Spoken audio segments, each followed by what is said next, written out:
ഈശംസിയായിക്ക് സ്തുതിയായിരിക്കട്ടെ. ആണ്ടുവട്ടം 16ാമത്തെ ഞായറാഴ്ചയിലേക്ക് പ്രവേശിക്കുമ്പോൾ സഭ നമുക്ക് ധ്യാനിക്കാനായി നൽകിയിരിക്കുന്ന വചനഭാഗം ലൂക്കായുടെ സുവിശേഷം 10-ാം അധ്യായം 38 മുതൽ 42 വരെയുള്ള വചനഭാഗമാണ്. നമുക്ക് വളരെ പരിചിതമായിട്ടുള്ള ഒരു വചനഭാഗമാണത്. മർത്തയുടെയും മറിയത്തിൻ്റെയും ഭവനത്തിൽ ഈശോ വിരുന്നെത്തുന്ന ആ വചനഭാഗം. വളരെ വ്യത്യസ്തമായിട്ടുള്ള വ്യാഖ്യാനങ്ങൾ ഈ സുവിശേഷത്തിന് നൽകാറുണ്ട്. കാരണം നമുക്കറിയാം, രണ്ടുപേരും ഈശോയെ സമീപിച്ച രീതി വ്യത്യസ്തമായിരുന്നു. പക്ഷേ ഈ വ്യത്യസ്തതകളൊക്കെ ഒന്ന് മാറ്റി വെച്ചിട്ട് ഇവർക്ക് തമ്മിൽ ഒരു പൊതുവായിട്ടുള്ള ഒരു പ്രത്യേകതയുണ്ടായിരുന്നു. അതെന്താണെന്നറിയാമോ? രണ്ടുപേരും ഈശോയെ അവരുടെ കുടുംബത്തിൻ്റെ എല്ലാമായി സ്വീകരിച്ചു എന്നുള്ളതാണ്. അവിടെ നാഥനായി ഈശോയെ അവർ സ്വീകരിച്ചു എന്നുള്ളതാണ് രണ്ടുപേരുടെയും പൊതുവായിട്ടുള്ള ഒരു പ്രത്യേകത. നമ്മുടെ ജീവിതത്തിൽ ഈ ഒരു വചനഭാഗം തരുന്നത് വലിയൊരു ചിന്തയാണ്. അതെന്താണ്? നമ്മുടെ ജീവിതത്തിൽ ദൈവത്തെ എല്ലാമായി സ്വീകരിക്കാനായിട്ട് നമുക്ക് പറ്റണം.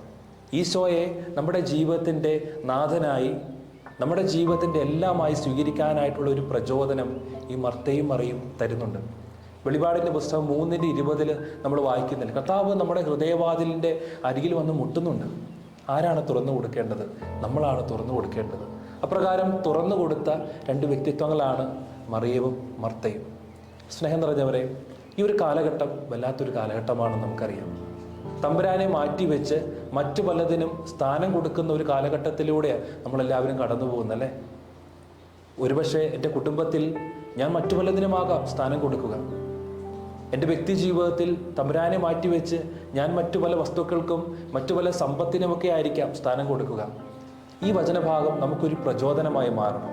നമ്മുടെ ജീവിതത്തിൻ്റെ എല്ലാമായി ഈശോയെ സ്വീകരിക്കാനായിട്ടുള്ള ഒരു പ്രചോദനം നമുക്ക് ഈ വചനഭാഗം പ്രത്യേകം തരുന്നുണ്ട്. ആ ഒരു ചിന്ത നമ്മുടെ ജീവിതത്തിൽ സ്വീകരിക്കാനായിട്ട് നമുക്ക് പ്രത്യേകം സാധിക്കട്ടെ. ഈ സുവിശേഷത്തിൻ്റെ അടുത്ത ഭാഗത്തേക്ക് വരുമ്പോൾ നമുക്ക് മനസ്സിലാകും, രണ്ടുപേരും ഈശോയെ സ്വീകരിച്ച രീതി വ്യത്യസ്തമാണ്. മറിയമാവട്ടെ ഈശോയുടെ അരികിലിരുന്ന് കർത്താവിൻ്റെ വചനം കേൾക്കാനും കർത്താവിനിങ്ങനെ കൺകുളിർക്കെ കാണാനായിട്ട് ഒത്തിരി ആഗ്രഹിച്ചു. മർത്തയാകട്ടെ അവൾ പ്രവൃത്തികളിൽ വ്യാപൃതയായിരുന്നു. പക്ഷെ നമുക്ക് ഒന്ന് ആഴമായി ചിന്തിച്ച് നോക്കുമ്പോൾ അവളെ ഒരിക്കലും കുറ്റം പറയാനായിട്ട് സാധിക്കില്ല. കാരണം വളരെ പ്രധാനപ്പെട്ട ഒരു വ്യക്തിത്വമാണ് ഇവരുടെ ഭവനത്തിലേക്ക് കടന്നു വന്നിരിക്കുക. എല്ലാവരും കാണാൻ ആഗ്രഹിക്കുന്ന ഒരാളാണ് ഈശോ. അവിടുത്തെ കരസ്പർശമേറ്റ് സൗഖ്യപ്പെടാനായിട്ട് എല്ലാവരും ആഗ്രഹിക്കുന്നുണ്ട്. അത്രയും പ്രധാനപ്പെട്ട ഒരു വ്യക്തി ഭവനത്തിലേക്ക് കടന്നു വരുമ്പോൾ ഒരു സ്ത്രീയുടെ മനസ്സ് നമുക്ക് ചിന്തിക്കാവുന്നേ ഉള്ളൂ. ഏറ്റവും മനോഹരമായിട്ട് ആ വ്യക്തിയെ ട്രീറ്റ് ചെയ്യണമെന്ന് നമ്മളെല്ലാവരും ചിന്തിക്കുന്ന ഒരു കാര്യം. പ്രത്യേകിച്ച് നമ്മുടെ അമ്മമാരെയൊക്കെ ഒന്ന് ഓർത്താൽ മതി. അവരൊക്കെ ഏറ്റവും പ്രധാനപ്പെട്ട വ്യക്തികൾ വരുമ്പോൾ ഏറ്റവും മനോഹരമായിട്ടുള്ള എല്ലാ കാര്യങ്ങളും ക്രമീകരിക്കാനായിട്ട് അവർ ഒത്തിരി ആഗ്രഹിക്കും. അപ്രകാരം ഒരു ആഗ്രഹമായിരുന്നു മർത്തയ്ക്കുണ്ടായിരുന്നത്. ഇപ്പം രണ്ടുപേരുടെയും സമീപനങ്ങൾ വ്യത്യസ്തമായിരുന്നു. പക്ഷേ നമ്മളൊന്ന് ചിന്തിച്ചു കഴിഞ്ഞാൽ രണ്ടും നമുക്ക് ആവശ്യമുള്ളത് തന്നെയല്ലേ. ഒരു നാണയത്തിൻ്റെ ഇരുവശങ്ങൾ പോലെയാണ് പ്രാർത്ഥനയും പ്രവൃത്തിയും. നല്ല പോലെ പ്രാർത്ഥിക്കുന്ന ഒരു വ്യക്തിക്ക് മാത്രമേ നല്ല പോലെ പ്രവർത്തിക്കാനായിട്ട് സാധിക്കുകയുള്ളൂ.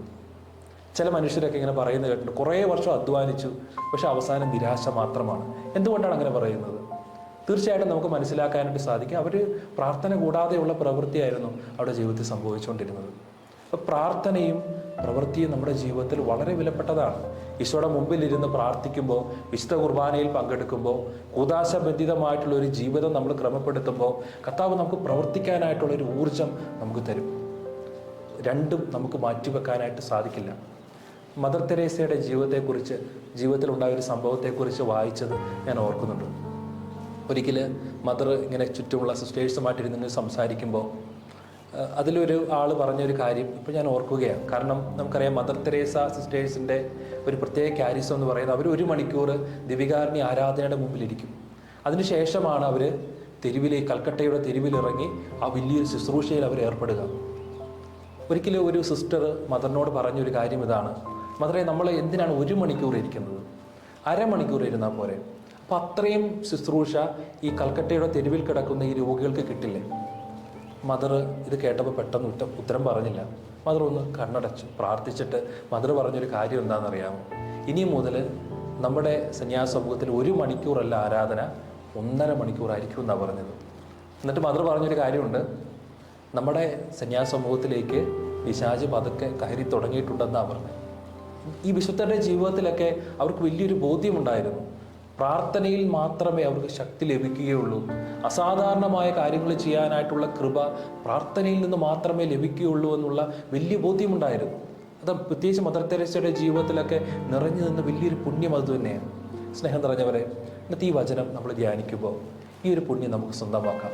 ആഴമായൊരു പ്രാർത്ഥനാ ജീവൻ നയിക്കാനായിട്ടുള്ള ഒരു ബലം നമുക്കുണ്ടാവട്ടെ. അതുവഴി പ്രവൃത്തികളിൽ ഏർപ്പെട്ട് കൂടുതൽ ശക്തിയുള്ളവരായി മാറുന്നതിനുള്ള ബലം നമുക്ക് ലഭിക്കട്ടെ. അതിന് തമ്പുരാൻ നിങ്ങളെല്ലാവരെയും സമൃദ്ധമായി അനുഗ്രഹിക്കട്ടെ എന്ന് പ്രാർത്ഥിക്കുന്നു.